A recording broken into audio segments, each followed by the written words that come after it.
John chapter 5, verse 1. The title of the message tonight is Get Out of Bed. Yeah, get out of bed is not something that some of us like to get out of bed because we hurt too bad to lay there any longer. And some of us like to get out of bed because we want to go do something. But a lot of people like to lay in bed and slumber. And so the title of the message is Get Out of Bed. And I'm not going the same direction I was this morning with the sleeping pill, going a totally different direction. The bed means something totally different in this message than what you're thinking. John chapter 5, verse 1 says, After this there was a feast of the Jews, and Jesus went up to Jerusalem. Now there is at Jerusalem by the sheep market a pool which is called in the Hebrew tongue Bethesda, having 5 porches. And in these lay a great multitude of impotent folk, of blind, halt, withered, waiting for the moving of the water. For an angel went down at certain season into the pool and troubled the water, and whosoever then first after the troubling of water stepped in it was made whole of whatsoever disease they had. And a certain man was there which had an infirmity 38 years. When Jesus saw him lie, he knew that he'd been now a long time in that case. He saith unto him, Wilt thou be made whole? And the impotent man answered him, Sir, I have no man, when the water is troubled, to put me in the pool, but while I am coming, another steppeth down before me. And Jesus said unto him, Rise, take up thy bed, and walk.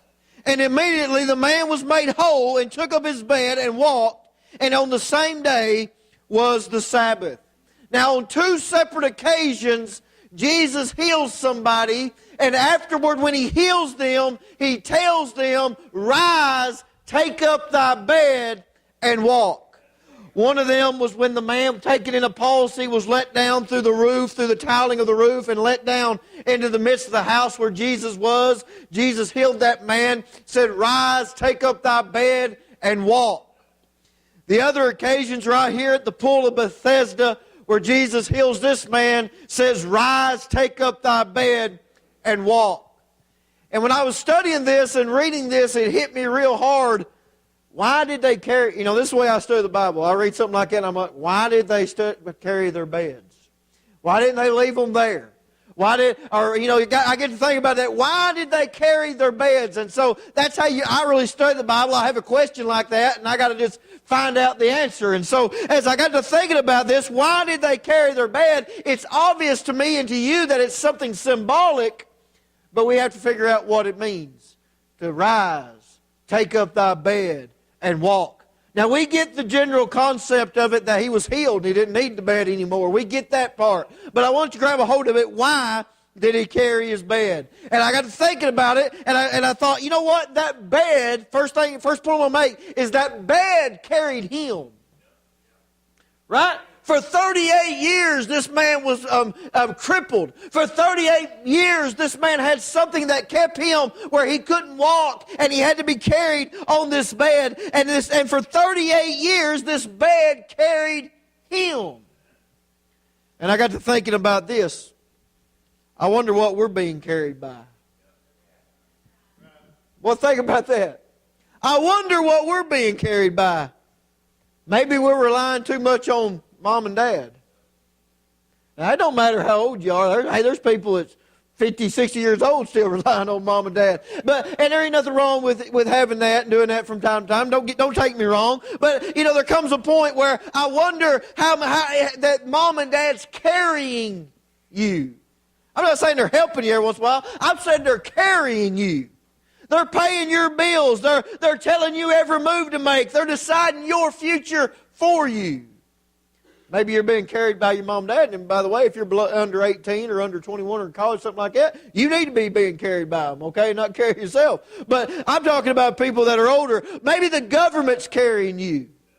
Maybe the government's paying your bills. Maybe the government's buying your groceries. And maybe that's what's covering. And there ain't nothing wrong with getting help if you need it. But maybe it's carrying you. Maybe a nerve pill's carrying you. Maybe you say, well, I can't get through the day unless I have my pill. And let me say this. This is what it hit me. I wonder what we're being carried by. The bed carried him. Why do we need to take up our bed and walk? Because let me say this, listen to this, as long as the bed's carrying you and you're not carrying the bed, you cannot walk. Are y'all with me? Now I'm setting all this up. I'll get to the final finale at the end. But as long as the bed's carrying you and you're not carrying the bed, you cannot walk. It's time for some people to get out of the nest. Amen. Hey, like when the birds are in the nest, the mama birds bring them the worms, and you know, and I ain't going to give you a demonstration of how they feed them and all that. But the mama birds bring the worm, feeding the worm. Hey, and then all of a sudden there's 4 or 5 little birds up there, and they start jumping. One at a time. They'll jump, and the next day one will jump, and the next day one will jump, and pretty soon there's only one left in the nest, and usually that last bird's real hesitant about jumping out, and he's like, I don't want to jump out, and mama bird ain't coming back. She ain't bringing him nothing else to eat. He's either going to jump out of that nest or he's going to die. I mean, there comes a time we got to quit letting the bed carry us, and it's time for us to carry the bed. All right, so the bed carried him. But not only did the bed carry him, the bed was his rest. Now think about this. As he lay there these long, many days, lying by this pool of Bethesda, waiting for somebody to drag him in there when the angel troubled the water so he could be healed. As he laid there on that hard ground those many days, that bed served him well. I mean, it was a soft place to lay. It was a place of comfort. It was a place of rest. It was a place of familiarity, you might say. I mean, good thing he had that bed when he was laying there. I got to think about this. I wonder what we're resting in. The bed was a place that carried him. I wonder what's carrying us. And the bed was a place of rest, and I wonder what we're resting in. Maybe we're resting too much in our hometown. You know, I got to thinking, you know, these preachers that, you know, they pastor 10 different churches in their lifetime and they never leave their county, their home county. I mean, they make me mad. Because, and I ain't talking about a guy who goes to a church and stays there for 40 years and spends his ministry there. I think that's a good thing. And I think that, you know, it's faster to stay in place a long time is a good thing. But you know, the first place I went was I was 22 years old, moved to Oklahoma to pastor a church. And then I was 25 years old and went to South Dakota to do mission work, okay? And so I look at these guys, they ain't never went 20 miles of their hometown. It kind of bothers me. I'm not saying they're out of the will of God. I'm just saying I don't like it. I mean, they ought to have to get out of their comfort zone a little bit. But I get to thinking about it. I wonder how many people are resting in that. They're not going to get out of that bed because they are resting on the bed. It's a place of familiarity. It's a place of comfort. It makes me wonder how many people are resting in a routine. They like things to be done the same way, and they don't want the boat rocked, and they don't want to get out of their comfort zone because it's what they're resting in. It's their bed. Are you getting my point? Your mom and dad can be your bed that's carrying you. Your government can be the bed that's carrying you. That nerve pill can be the bed that's carrying you. Listen to me. Your hometown can be the bed that you're resting in. Your routine can be the bed that you're resting in. You like doing the same old thing at church, and some people just like it to be dry and dead and boring and the same old thing, but you're resting in that. It's your bed. And as long as you're resting in the bed, you can't carry, and not carrying the bed, you can't walk. You can't walk. Think about it. And then he was bound to the bed. He was a crippled man. Well, he couldn't get up and walk if he wanted to. He was crippled. He was bound to the bed. For 38 years he lay on that bed. He was bound to it because he was crippled. It made me ask the question, I wonder what we're bound to. Is what's got us bound. Maybe we got some friends that we're bound to. I mean, they're our friends. We love them. They're our friends. I mean, we're bound to them, our friendship. We can't just be a bad friend and leave them. We can't be a bad friend and forsake them, but yet they're not doing anything godly. They're not edifying us in our walk with God. All they're doing is tearing us down. All they're doing is causing us to drink. All they're doing is causing us to do drugs. All they're doing is causing us to cuss and stuff like that. They're nothing good, but we're bound to them because of a friendship. And there's people that's got family like that. They're bound to family, and the family ain't godly, and the family's holding them back.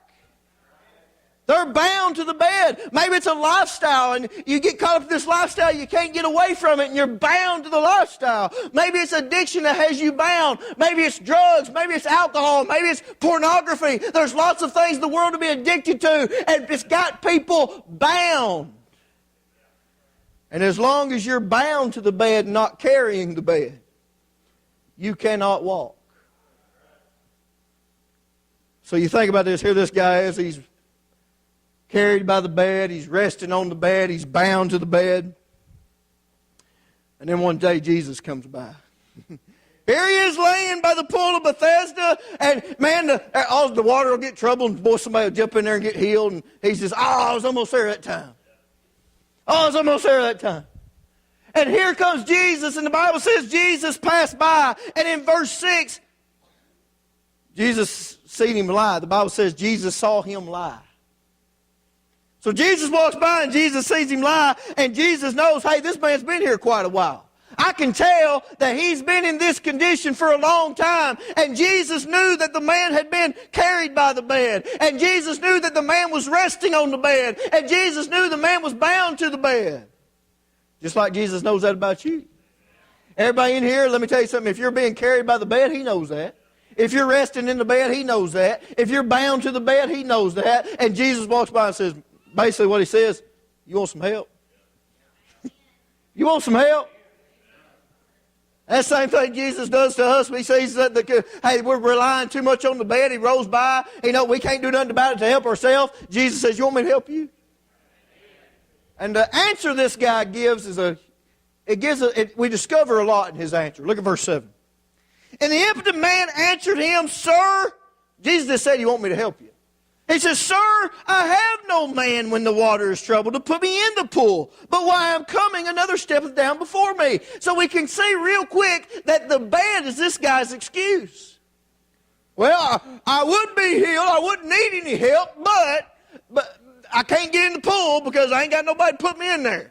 I'm crippled. I can't get in the pool. And he says, everybody's jumping in front of me. Nobody cares if I get healed. People are jumping in front of me and getting healed. And he's coming up with all these excuses. And I'm going to tell you something. Most people, they're using the bed for an excuse. I would, but my mom and dad, I would, but this is my hometown. I would, but I ain't got no friends. I would, but nobody likes me at church, and I get more acceptance by the people out there in the world. Actually, we see that their bed is their excuse. And, Jesus is like, I just asked you if you wanted some help. Your excuse is that you ain't got nobody to help you, and I just asked you if you wanted help. We're bound to the bed, carried by the bed, resting on the bed, wanting off the bed, wanting help, and Jesus said, can I help you? And we say, well, if it wasn't for the bed, using the bed for an excuse. And Jesus says, forget the angel. Forget the water.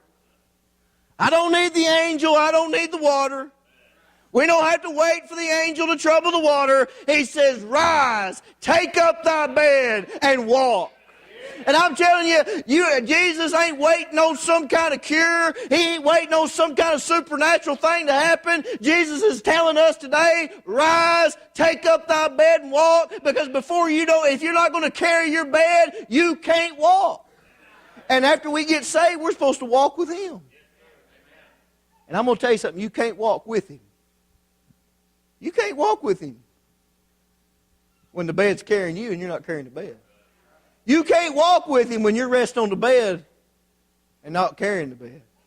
You can't walk with Him when you're bound to the bed and not carrying the bed. And so there's that answer to that question. Why did they take up their bed? Because it was the only way they was going to walk with Jesus. I want you to think about this. As you walk with Jesus, there's going to be times He's going to have to carry you. There's going to be times when you're going to have to rest upon Him. There's going to be times, and it should be the whole time, that you're bound to Him. And I'm going to tell you something, that's all He ever wanted. All Jesus ever wanted was to carry you when you needed Him. All He ever wanted was for you to rest upon Him when you was tired and weary. He said, take my yoke upon you. My yoke is easy, my burden's light. All He ever wanted was you to be bound to Him and not bound to something else. If you're going to walk with Jesus, this is my message right here. If you're going to walk with Jesus, you're going to have to get the bed, pick it up, and carry it, instead of letting it carry you. And here's the last point I want to make. Don't get back into bed. Right, some people get out of bed and they don't really like what's going on. They go get back in bed. I don't really like, this is a bad day. I don't like it. It's raining. And they just go back and get in bed. Hey, the message was get out of the bed and start walking with God. But a lot of times people will put their hand to the plow and then they'll look back. I better go get back in bed. That carried me when I needed it. I better go get back in bed. That rested in that place when I needed it. I better go get back in bed. I'm bound to that thing. I forgot. Jesus said, look, throw your excuses out the window. Rise, take up thy bed, and walk. All right, I'm going to ask you to stand tonight.